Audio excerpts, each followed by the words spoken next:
สงสัยยังอิ่มยายเลี้ยงไว้อิ่มพี่ขอบคุณแอนน้องคำขวัญเย้มาบ้านยายครับหรอแล้วเด็กๆถืออะไรมาพี่ขอบคุณถืออะไรอะเฮลิคอปเตอร์แล้วก็ลูกบอลเอาไว้เตะครับหรอเดี๋ยวแม่ขอดูเฮลิคอปเตอร์ชัดๆให้เพื่อนๆดูสิอยู่เฉยๆเฮลิคอปเตอร์อยู่เฉยๆเอ้ยเฮลิคอปเตอร์ตัวอะไรเนี่ยแล้วไหนแม่ดูของพี่คำขวัญสิให้เพื่อนๆดูสิน้องคำขวัญไม่ใช่พี่คำขวัญอ้าวน้องคำขวัญไม่พูดผิดเลยน้องคำขวัญได้อะไรมาคะคืออะไรอะคือขนนกตรงนี้แล้วก็ลูกบอลตรงนี้ค่ะอุ้ยแล้วของเล่นจะเล่นกับอะไรนะไม่รู้เหมือนกันครับเดี๋ยวลองเข้าไปดูตามไปดู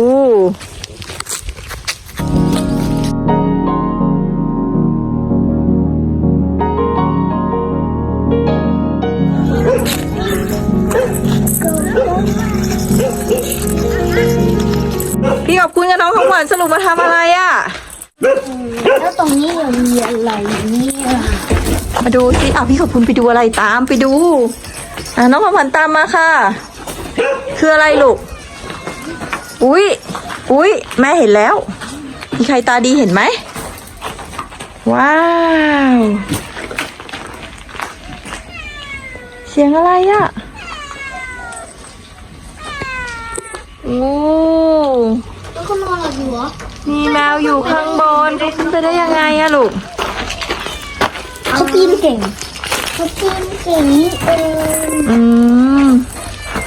ตัวนี้ชื่ออะไรป้าหน่อยมาดีกับมารวยค่ะมาดีกับมารวยตัวนี้คือมาดีหรือมารวยอ่ะจะเป็นมารวยเมียวเมียวน้องหวานตัวนี้เขาเมียวเมียวหรือเปล่าแต่ปั๊บเราต้องแกะลูกบอลค่ะจะให้ป้าหน่อยไปเรียกไว้ต้องเล่นเบาๆอะค่ะไปดูสิคะขวัญจะเล่นเป็นไหมคะมาดูสิแกะเลยเขาอยู่ตรงนี้ค่ะหนูเขาอยู่ตรงนี้ค่ะมาดูสิคะทำไมคะเล่นเป็นหรือเปล่าเล่นเป็นหรือเปล่าเมียวเมียวเล่นเป็นหรือเปล่าเมียวเมียวเล่นเป็นไหมมาดูเมียวเมียวเมียวเมียวเคยเล่นหรือยังเมียวเมียวเคยเล่นหรือยัง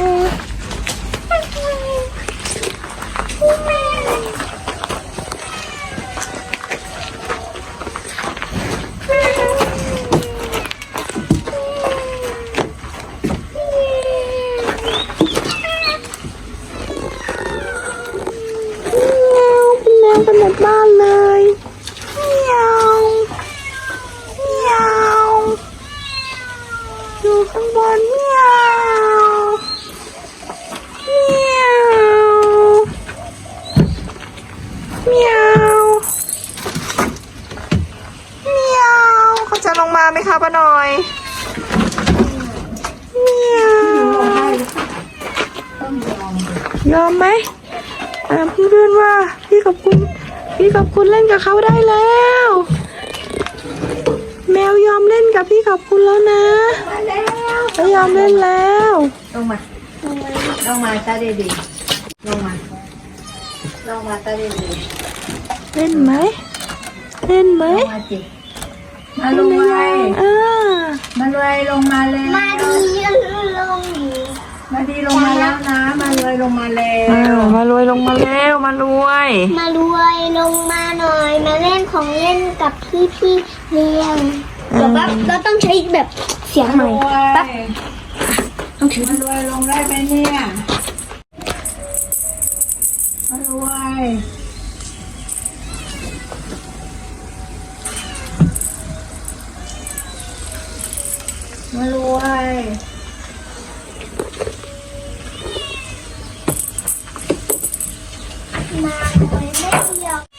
เอามาลงมาแม่ลงมา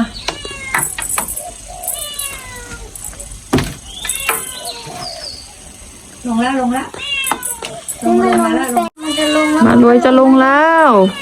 ว้าวนี่ไงเข้าไปหากันแล้วนี่โอปินเก่งมากเลยเมียวพี่ขอบคุณเล่นด้วย มืดไปไหมเปิดไฟหน่อยไหม สามสีให้พี่กับคุณเล่นด้วยนะ ว้าวสามสีเล่นเป็นสามสีเล่นเป็นน่ะกินไหมดูสามสีจะกินหนูไหม มันคืออะไร ไปะมาไหม อีอ่ะมันโดนน้ำมันคืออะไร น้ำพุ น้ำพุให้แมวมันตกเหรอ ให้แมวกินลูก นี่อยู่นี่ครับ ไปแล้วสามสีหาทางไปแล้ว สามสีตัวเองอยู่ไหน อยู่นี่เมียวสามสีเมียว เสียงเหมียวเหมือนเกิดกัน เมียว ต้มลูกไม่ต้องกลัวลูกไม่ต้องกลัวลูกหลุดเลย ฝนกินไหมลูก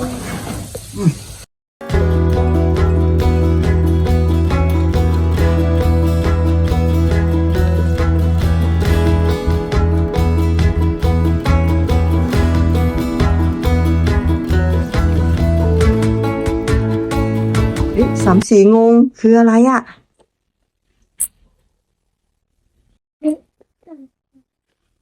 เอาขนมมาให้หน่อยแม่คะ คะ เมื่อกี้สามสีมองหน้าหนู เหรอคะ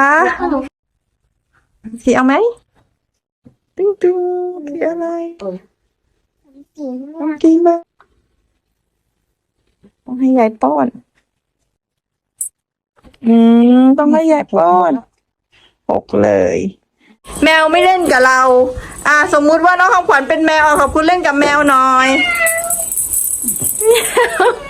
ของขวัญเป็นแมวเองก็ได้แมว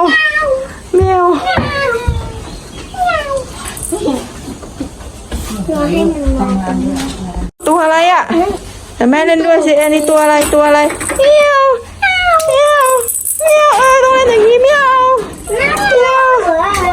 เดี๋ยวต้องมาบ่อยๆแมวถึงจะได้คุ้นกับเราลูกเขายังกลัวเรานิดนึงเขาก็ไม่รู้ของเล่นใหม่ ใช่ยังไม่รู้จักไม่เป็นไรลูก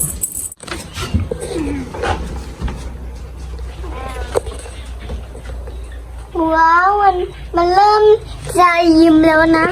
เริ่มจะยิ้มแล้ว ตอนป้อนอาหารมันก็ยิ้มอ่ะ ค่ะเริ่มยิ้มแล้วนะ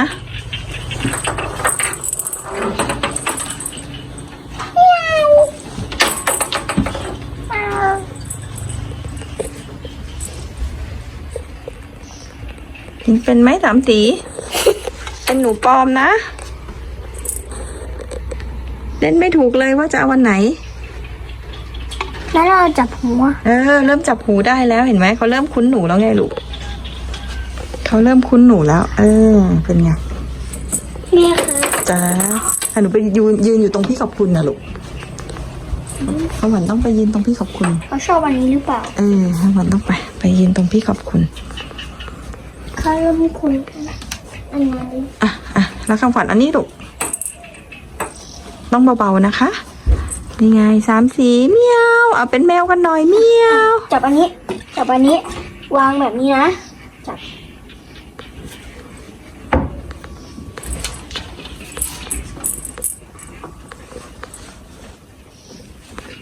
วาง เริ่มเล่นแล้ว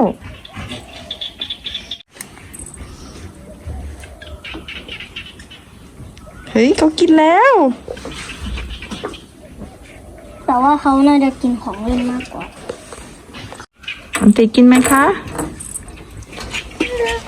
กินไหมคะ เขาคูแม่ครับลองล่อเขาดูดิลองล่อเขาดูดิป้อนเร็ว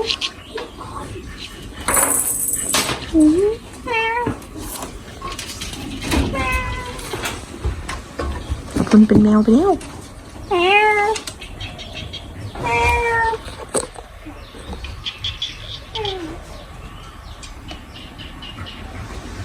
ต้องใส่ยังอิ่ม อ้วนขนาดนั้น ยายเลี้ยงไว้อิ่มอ้วนเลย อ้วนขนาดนั้นเลย คุณช่วยยายรดน้ำต้นไม้แล้ว หนุนก๊อกนู้นนี่อ๋อว้าว ว้าว ทันไหมหลบทันไหมหลบทันไหมทันเหรอ แม่ขออ่านน้ำหน่อยได้ไหม อ่ะเชิญ โอ้โห เป็นไง ก็เอานี้มันมาทางเราแล้วอีกแล้วอีกแล้วอีกแล้วอีกแล้วอีกแล้ว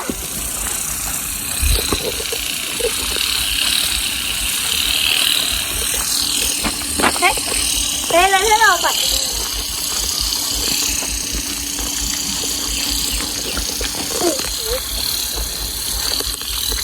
โอ้โหเปียกเลย โอ ปัด เค ไม่เปียกแต่ว่าแว่นเปียก ไปกลับบ้านได้แล้วเด็กๆ ไปสวัสดียายไป ว้าวตามน้ำไป เด็กๆกลับบ้านค่ะ ว้าวยางมา อ้าวไปช่วยยายรดน้ำอีกทีนึง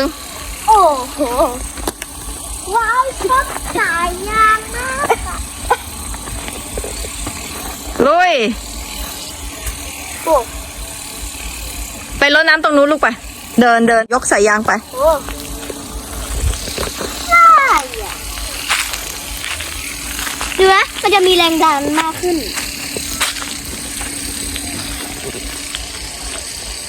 สปริงเกิด โอ้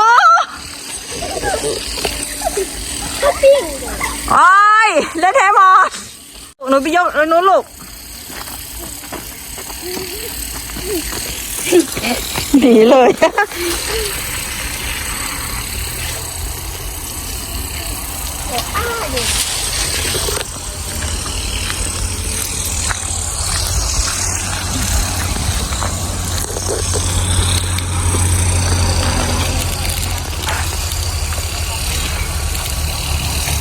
มันจะเปียกไปถึงหัว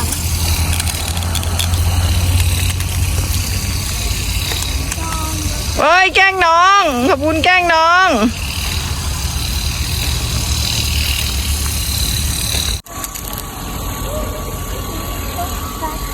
เนี่ยสดชื่นไหม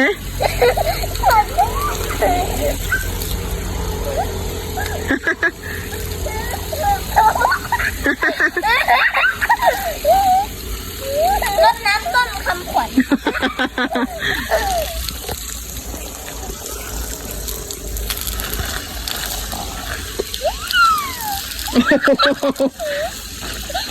เปียกหมดแล้ว